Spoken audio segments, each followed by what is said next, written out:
Hajal? Yep, that's right. I got it right. Hajal. H-A-J-A-L. I've never seen this last name before. Does it mean something? Is it something like, does it mean brilliant or something? What does it mean? Actually, it means partridge, kind of bird. It's Lebanese. Very good. It's Lebanese. Okay. What are they just playing the Deadpool for? This guy didn't even pitch yet. You're playing Deadpool? I mean, that's cold. Sorry about that. We're the B team is doing the production this week, but next week by next week they will be the A team. I guarantee you by Tuesday they will be up to A team standards. 518. I know that. Is 518 Connecticut or Jersey? No, it's actually the capital region near Albany, New York. Yes, that's where I know it from. I spend a lot of time, or I used to spend a lot of time up in the Catskill Mountains when I was a kid. Still go up there once in a while. Yep. So you're somewhere up in Albany? Yeah, I'm near RPI, Rensselaer Polytechnic Institute. Okay. Okay, so Nicky, you have a girl's name. How do you wind up with a Y on your name? Is that a Lebanese thing, or? No, I really don't know. That's just how I grew up. No. Saying Nicky is saying Nicky. The thing is that like saying Nicholas? There are like a lot Nicky? of Nicks in the world. There are a lot of Nicks in the world, so you need a differentiator. Is that normally though could connote a female, Nicky? I think I is more female than Y. You know what? You're right, because there's a lot of Nicholases. And obviously I'm Greek. And you do have a Nicky, actually, so I take it back. Sorry. You know the rules to Jason Shark Tank. You're going to pitch for 60 seconds. You've got two great entrepreneurs here, and you've also got Tyler, who hangs out with some great entrepreneurs. Tyler's become very smart working with me over the years. I trust his judgment. He's been with me for all 3 TechCrunch 50s. He's helped mentor all 140 TechCrunch 50 companies quite well. He's full of insights. So he is also going to be commenting on your pitch. You have 60 seconds. Are you ready to pitch on Jason Shark Tank? I'm good to go. Okay, in 3, 2, no pressure, 1, go. Okay, so about a year ago, my partner and I launched NiceTranslator.com, a real-time translator based on Google APIs. And a lesson we learned from that was that no matter how good machine translation gets, people will never be comfortable using it for mission-critical tasks. At the same time, there's more and more untranslated content, like this show, and an increasing diversity in web users as the internet grows. So our solution to bridge this language gap is a project called Transissimo, and we're just about to begin a private beta. You can think of it as Mahalo Answers, but designed specifically for translations. Right now, we're focusing on building the best interface to handle a community for translating on the web. Once that's solid, we'll be developing APIs to bring in the spectrum of internet content for translation by our community. And so we have a few ideas for revenue. The most obvious is to charge for longer translations and to split the money with the translators. And my favorite option is a model focused around dynamic hosting and management of translations. So to bring it all together, Transissimo is ultimately going to have 4 fundamental components: an interface for translating between people, a ranking of translators based on performance, APIs that make it easy to bring in web content into our community, and a system to manage and distribute translations back into their various applications. And that's Transissimo, a community to help translate the world. Okay, good job. You did I think you did it in just over a minute. When people have an interesting pitch and they're doing good and they're clear like you are, people forget about the time. So you ran a little bit over, right. But that's okay because we're like, hey, this is interesting. Translation is a big issue. Right. We had Engadget in 5 languages, Autoblog in 5 languages, and we started to generate revenue from that. The world is going global, et cetera, et cetera, et cetera. So you are in a good space. Google is very focused on this. You made some good points in your pitch about people don't trust things. I think that's probably a true insight. At least it rings true to me. It makes me more interested in your pitch. You were clear. You have some domain expertise because you've done stuff in it. So I think that your ability to pitch, the pitch itself, would be like an 8 maybe, 7, 8, maybe a 9. Like it was very clear. Although I didn't exactly understand what is unique about your service and how you make money, it did make me want to hear more. I'm going to ask everybody in the chat room right now to rate the presentation skills now that I've stacked the deck and given mine. Please rate how good of a pitch was it from 1 to 10. Not the quality of the idea, just the pitch. Just his ability to pitch. I'm seeing 8s, I'm seeing 7s, I'm seeing 8s. What did you guys think of his ability to pitch the idea? I thought he communicated it pretty well. There was probably a little more jargon than I would have preferred. Just probably a little more simple terms. Yes. And why is that, as an investor, as an entrepreneur, that you like simpler terms? I think that you should be able to explain an idea to a 12-year-old if you really have it, if you really understand it. Then you should explain it in terms where an average 12-year-old could understand your idea. And it makes you sound like less of a BS artist. Tyler, what did you think of the pitch? He was a little undynamic. He could have got a little more dynamic. He was a little bit red. I think it could have been a little more personable and engaging the user directly. Just as a tactic, I always try and get. He did with that we said Mahalo Answers, so that got my eyes to light up. Yeah, I noticed that. But specifically, if you're talking to someone who isn't Jason, or try and throw something out where you have to force them to respond back to continue in some way, but make sure you know what the answer would be. It's a canned engagement tactic. Yeah, Tyler has a point. If you said, do you know how many documents are translated a year? 1 million, 10 million, or 100 million? What do you think the answer to that is? And then the person says 100 million, you say, no, it's 10 billion. Right. You get that? So that's what Tyler's referring to, is some way to make sure the audience is still paying attention. Really good insight. Yep. That's great. And also, I'm just being, somewhat nitpicky. Whenever Tyler gets an insight, he gets his little jingle. That's his little Pavlovian response. And actually, we need to have that in the general office, because you guys get to hear Tyler's insights on the show. We get to hear them all week long. He'll just pop out of his cube and be like, I have something to say about that. Okay, so you did a good job pitching it. Now, about the idea. Okay. About the idea. Yep. You seemed to not explain exactly what it is you did to make money. I heard there's an API. I heard that it's humans. I heard that you may be splitting revenue with people or something. I didn't hear who the client was. I didn't hear how much money you were charging. So you did this great build-up for 45, 60 seconds about your experience, about the need, but there was no slam dunk at the end of, we are going to translate documents for bloggers in order to, or content sites to publish in future languages and then split revenue with them. Because there was a company at TechCrunch 50 a couple years ago who did that, right? Yeah. I forgot the name of it. Alpha something. Somebody can look at the TechCrunch 50 site, but there was a company that specifically had a specific value proposition in translations, and their idea was, we will translate your blog for you, create the international sites, and I think TechCrunch was using it, and split the revenue with you. So they said, we know how you're going to make money from this. We know you don't have the money to spend on it. And that was like, oh, this is interesting. Every blogger in the room was like, I might go for that. I don't know if it's been successful. Right.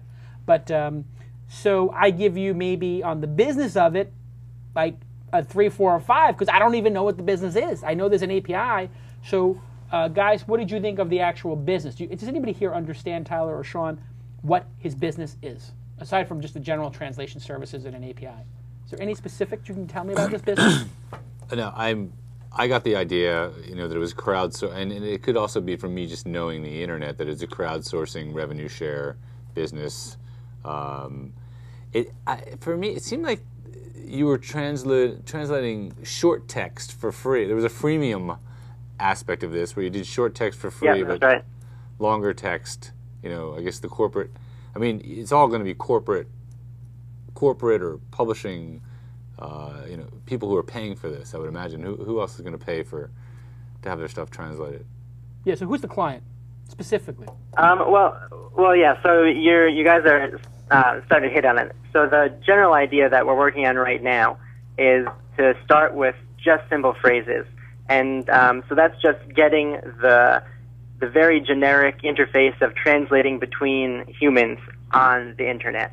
And once that's functioning well, then we want to be able to connect that with a WordPress plugin and with some classes so that it's very easy to translate websites themselves, not just the actual content on the page, but the links and so I think part of why it's I'm sort of ambiguous on the client is because it's more of a generic platform to access these human translators on the internet. Okay, so that makes it more interesting. And the way you could have made this work, and this is something that Tyler and I work on at the TechCrunch 50, you understand, you know what the TechCrunch 50 conference is, right? Yes, I do. Okay, so Tyler and I do rehearsals with the companies. Sean Gold sat through 3 rehearsals himself, 2 or 3, and he gave us his pitch. And we sat there and we criticized it and refined it, which is what we try to do on the Shark Tank a little bit as well. And so one of the things we try to do with people is say, give a concrete example of the use of your product that will resonate and show off the best of what you can do. So in the example of, was AnyClip from a movie? So with AnyClip, which was a really interesting company, which you can go watch their presentation at TechCrunch50.com, we said, why don't you search for the word Mustang instead of searching for something more specific? They searched for the word Mustang, and I said you could show all the Mustang cars. They searched for it. There were 1 or 2 Mustang cars, but there were Mustang horses, and there was Mustang Sally's the bar, and it said, wow, this is a really interesting thing. You type in a word orange, and we saw literally an orange that you could eat. We saw the color orange. We saw all these different things. You know, a sports team that was called the Oranges, whatever. It was just, it gave us a really, and we did that 20 times saying, because they had some donkey example, which was like the scene in Forrest Gump where he runs to the Capitol. What was that? You know, they were going for a funny. They were going for something funny, like the guy runs. Forrest Gump runs through the mall and he goes through the fountain, and he's like, you know, you type in "run in the fall in the mountain" and what do you get? And it was like nobody types that in. You know, it was just like stupid. You know, like your example sucks. And they were like, oh my God, Jason, Tyler, and it was Tyler actually who told them this, their example sucked. It was like, oh wow, you're right, our example sucks. With Sean Gold, we did the same thing for Coconut. Like, let's give a specific example, let's make it interesting, you know, and it can make it better. So in your case, you're making the Mechanical Turk of translation. And when you give a pitch, it's good for you to take examples that you know the investors are going to understand and say it that way. If you said during this, we are the Mechanical Turk of translations, that means in less than in just a very short sentence, we all would understand what you're doing. And that's exactly what you're doing, correct? Yes. So we are the Mechanical Turk of translations. Great, we all understand because we all know what Mechanical Turk is. We all perceive that to be something successful. You don't want to pick something for your analogy that's unsuccessful. You don't want to say, you know, we're the Friendster of, you know, that was a washout. But then the second thing is, so here's your example coming up. A person who was giving a presentation to an investor in Japan, which Tyler and I did recently, could send us their PowerPoint, and we would translate it for them. We'd have 2 people translate it for them, and we'd explain to them, you know, whatever it is, and they could get that done within 24 hours. That, if you're pitching investors, they understand because they're pitching over there. You got to tell us. So that's really where your pitch broke down and really how you can solve it. Tyler, Sean, any other feedback for Nicky, who did a great job? Yeah, your best use case scenario, you have to paint a very vivid picture of a best use case scenario so that people can really get their heads around it. What is the state of the company? Have you raised money yet? Have you raised angel investing? What's the status? Actually, the truth is that I was sort of averse to, you know, getting investors at all until I started watching your show. And so we're just really focusing on creating a great website, a great product. And yeah, I'm a lot more open to the thought of investing now. And what about this living in Albany? I mean, what is it really going to get done in Albany or wherever the heck you are? I mean, you got to get out of that town. You going to go to New York? Where are you going to be? Yeah, you know, the nice thing about it is that I can just focus and work, and it's cheap. But we're going to be here probably until August. And then, yeah, we're open-minded. We're thinking about San Francisco, New York City, Brooklyn, and so yeah, we're looking at different spots. How old are you? I'm 22. 22. You're out of school now? Yeah, actually, me and my partner both left school before our senior year to work on our own project. I like that. Your parents, what do they do for a living? My dad, yeah, as my, you know, I got my last name. He's Lebanese, so he came and he's a child psychiatrist. He came here for medical school. Oh. And my mom is a portrait painter. So he's a professional. He makes bank. This guy's making over 6 figures. Yeah, you know. Did he give you what kind of car did he give you when you were a senior in high school? A Volvo? What did he give you? I drove an Acura. So your dad gave you an Acura in high school. Was it a brand new Acura or was it an old Acura? How many years old was it? Well, my sister had it before me. Okay. So he gave you the Acura, and This is where I'm getting a little worried. I'll tell you, I'll be honest with you.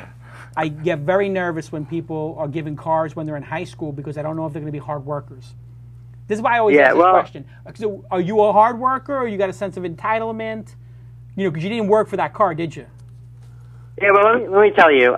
You know, growing up, what I struggled for was time to work on my own projects. You know, it wasn't about stuff; it was about time to work on projects. And so that is what my fight was, and that's why I left school, and that's why I'm so happy now. Okay. And I mean, yeah, I work all the time. That's all I do. Okay. But that's, so I don't have to be me. worried as a potential investor that you got a silver spoon, that it's not really serious for you, that dad's going to bail you out, and you go back to school. You got the hustle in you? Yeah, I would definitely say so. Okay. I just like to ask because people in the chat room are going, get the rich kid off the phone. Now, this is not to say that rich kids can't go and be successful. Donald Trump, his dad was mega rich. Yeah. It got him off the right foot. I think rich is a little bit of a stretch, by the way. You're not mega rich.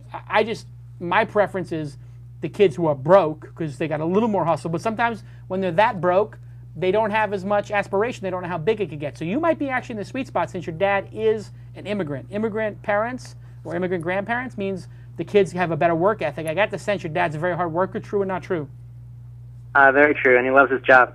Right. So I get a sense he got hustle. If you had said you were given a Benz and it was new, or if that Acura was new, I would hang up the phone. Honestly, anybody who's given a new car, I mean, my daughter's getting a Tesla, but that's different. I'm just kidding. I ask you those questions only because I just want to get an idea of the person. I think that, how far along are you? Do you have the new mock-ups of this new site, this Transissimo? Is it ready? Yeah, I mean, as I mentioned, we're, you know, just opening up a private beta. So, you know, I've been collecting names off Nice Translator. We've got about 700 people that are interested in signing up. And, I mean, the first phase of it is pretty much functional right now. That's what we're going with.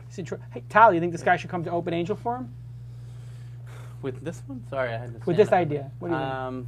I kind of like you when you're that bigger in the screen here. It looks much better. We got to get the camera that big from now on. What do you think? Is it borderline or? Depends on maybe how much more can get developed in the next week. All right, here's what's going to happen. I don't know if he's like Nicky. A hobby Tyler, or if he's like Tyler, Tyler at mahalo.com. Steep decline on Twitter. Steep decline, as in the market's going to crash. Tyler called it 2 or 3 years before it happened. That's why he works with me, because he's brilliant. You need to get in touch with Tyler. Tyler is doing the first round of reviews of the companies that will be pitching at the first Open Angel Forum on January 14th and subsequent ones, which will include New York. And make him your friend, because if you do choose to do angel investing, he's one of my filters. And you need to get to the filters, right?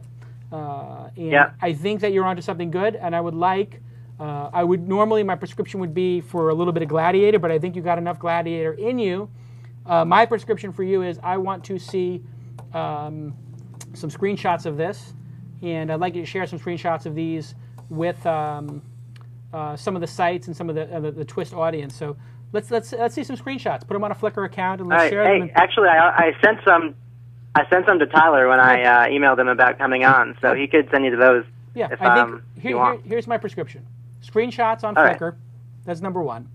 Number two, I would like to see a video of you explaining your concept of the mechanical Turk and giving an example of how it works on like a Vimeo video or whatever, with showing the screenshot. So you're talking with the screenshot. So if you get those two things done, I'm going to retweet them to 80,000 people for you and say, this is an interesting idea. What do you think? You're going to get a lot of feedback. You're going to get a lot of interest. And you may impress Tyler. Tyler gets impressed. Tyler and I start rapping about stuff when we're eating expensive sushi. And next thing you know, you're at the Open Angel Forum. So you're in the kill zone, kid. And I like your ideas, and I like the hustle. I don't know about the Acura. A little bit worried. I'm a little bit worried about Detroit, New York. But you said Brooklyn as a potential place to go. I got a lot of love for Brooklyn, obviously. But good luck with it. And you need to keep checking in with us every 2 weeks. I need to check in, okay? That's a prescription. I want all this work done in 2 weeks. You're going to have this stuff done for me in 2 weeks? Okay, good. Cheers. You bet. All right. Okay, take care.